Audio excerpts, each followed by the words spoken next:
আসসালামু আলাইকুম। সরকার আ ইসলামী ব্যাংকের ব্যাপারে তদন্ত শুরু করার পর থেকে ১ম এ স্বতন্ত্র পরিচালক আব্দুল জলিল সাহেবকে বরখাস্ত করার পর গতকাল বিতর্কিত এবং দুদকের মামলার আসামি এমডি ওমর ফারুককে বাধ্যতামূলক ৩ মাসের ছুটিতে পাঠানোর পর জামাত ইসলামের যে প্রতিক্রিয়া, বিশেষ করে আজকে তাদের আমিরের যে আ ব বিশাল প্রতিক্রিয়া দেখলাম আমরা তাতে, উগ্র প্রতিক্রিয়া, তাতে স্পষ্ট বোঝা যাচ্ছে যে তাদের মধ্যে ঘাপলা আছে, এজন্য তারা ভয় পাচ্ছে। তো এ এর মধ্যে আমি আজকে যে একটা প্রতিবেদন এসেছে, প্রতিবেদনের কথাটা একটু বলি যে উম আ ইসলামী ব্যাংক এস আলম সেখান থেকে টাকা সরানোর পরেও করোনাকালীন ২ বছর ছাড়া প্রতি বছর সর্বোচ্চ মুনাফা দেখিয়ে এসেছে, লাভ করে এসেছে। আর ২০২৪ সালের আগস্ট পর্যন্ত তারা যে মুনাফা অর্জন করেছিল সেটার উপর বেস করে ২০২৫ সালে তারা আগের বছরের মুনাফা দেখাতে সক্ষম হয়েছে। কিন্তু ২০২৫ সালের মুনাফা কতটুকু কি হলো সে ব্যাপারে কিন্তু তারা এখন পর্যন্ত কোনো প্রতিবেদন প্রকাশ করেনি।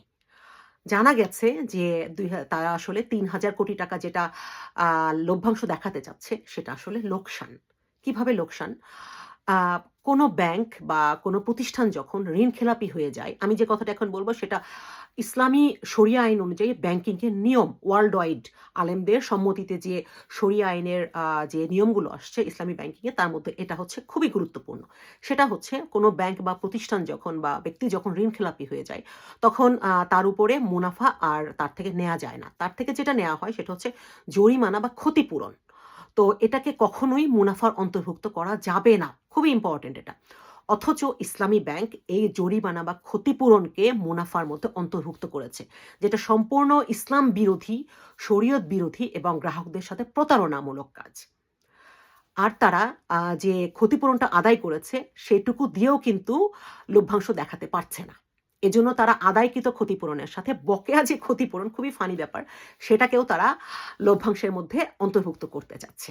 অথচ এই তার মানে হচ্ছে এই ৳৩,০০০ কোটি টাকা তারা আদায় করা তো দূরের কথা, তারা এটাতে লসে আছে। কিন্তু তারা বাধ্য হচ্ছে এটা লভ্যাংশ হিসেবে দেখাতে। কারণ হিসেবে উল্লেখ করেছে তারা যে আ এটা যদি জনগণের সামনে বা গ্রাহকের সামনে প্রকাশ পায়, তাহলে জনগণ ইসলামী ব্যাংক থেকে মুখ ফিরিয়ে নিবে। তারা যে ইসলামী ব্যাংক ঘুরে দাঁড়াচ্ছে বলে বিভিন্ন হাইপ প্রচার করেছিল ৫ই আগস্টের পর, তারা দখল করার পর সেই হাইপে পানি পড়ে যাবে এবং জনগণ ইসলামী ব্যাংক থেকে টাকা বা অ্যাকাউন্ট সরিয়ে ফেলবে। এজন্য তারা এই মিথ্যাটা প্রচার করছে যে তারা ৳৩,০০০ কোটি টাকা লভ্যাংশ আদায় করেছে বা লভ্যাংশ পেয়েছে। আরেকটা জিনিস দেখুন, আ ইসলামী ব্যাংকের যে ঋণ খেলাপি বা খেলাপিকৃত টাকার পরিমাণ কিন্তু টোটাল ৳১,৩০,০০০ কোটি টাকা। তার মধ্যে ৳৬২,০০০ কোটি টাকা এস আলম গ্রুপের। আর বাকি যে ৳৬৮,০০০ কোটি টাকা খেলাপি ঋণ, এটা কখন হয়েছে জানেন? এটা হয়েছে জামাত ইসলামী, ইসলামী ব্যাংক দখল করার পর থেকে। তার মানে ৳৬৮,০০০ কোটি টাকার দায়ও তারা এস আলমের উপর চাপিয়ে দিচ্ছে। এবং এই খেলাপি ঋণে যে আ টাকা যে আদায় করতে হবে এজন্য তাদের কোনো টেনশন নেই। তারা শুধু ফরমালি শুরুতে একটা আ মামলা করে তাদের দায়িত্ব শেষ করে ফেলেছে। তারা আমানত বৃদ্ধি তারা দেখাতে চাচ্ছে যে ১৫,০০০ কোটি টাকা আমানত বৃদ্ধি পেয়েছে তাদের সময়। কিন্তু অরিজিনালি নাকি জানা যায় যে আমানত বৃদ্ধি এর অর্ধেকেরও কম এবং যেটুকু হয়েছে সেটা আগে যে তাদের আমানত ছিল সেটার উপর যে মুনাফা পেয়েছে সেটুকু এড করে। তাহলে কত রকমের প্রতারণা তারা করেছে, কত রকমের ঘাপলা তাদের ব্যাংকের মধ্যে। এছাড়া আরেকটা কথা, ফিসফিস না, আসলে অনেকে অনেক প্রমাণস্বরূপ দেখিয়েও ফেলেছে যে ডাকসু ইলেকশন বলেন, জাতীয় ইলেকশন বলেন, এরকম বিভিন্ন আ এই দলটার ফান্ডিং আসে এই ব্যাংক থেকে। তাদের যে বিতর্কিত এমডি ছিল, সেই এমডির কাজ ছিল এই দলীয় ব্যাপারে এই ব্যাংকটাকে কাজে লাগানো। শত, শত হাজার, হাজার গ্রাহকের কষ্টের টাকাকে তারা দলীয় কাজে ব্যবহার করছে। অথচ তারা অস্বীকার করে যে তারা কিছু করছে না। আমরা কিন্তু মনে করতে পারি যে ইলেকশনের আগের রাত্রে বিভিন্ন জায়গায় টাকাসহ এই দলটার লোকগুলো যেরকম, কি বলবো, খুবই লজ্জা লাগছিল আসলে। নির্লজ্জের মতো ধরা পড়ছিল।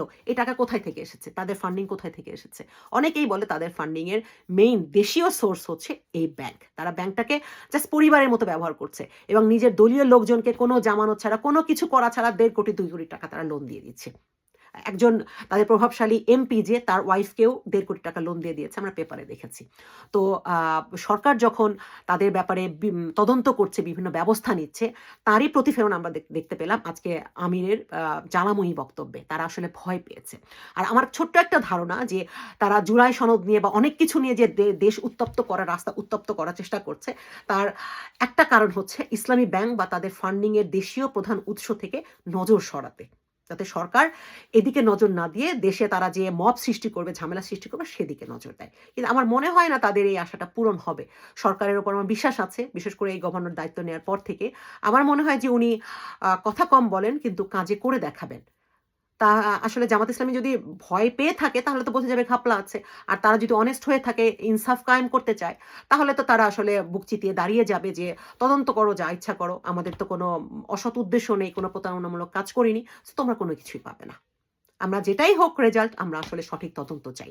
এবং চাকরিচ্যুত যেসব লোকজন আছে তাদের ব্যাপারেও একটা সঠিক ডিসিশন চাই সরকারের কাছ থেকে। আল্লাহ হাফেজ।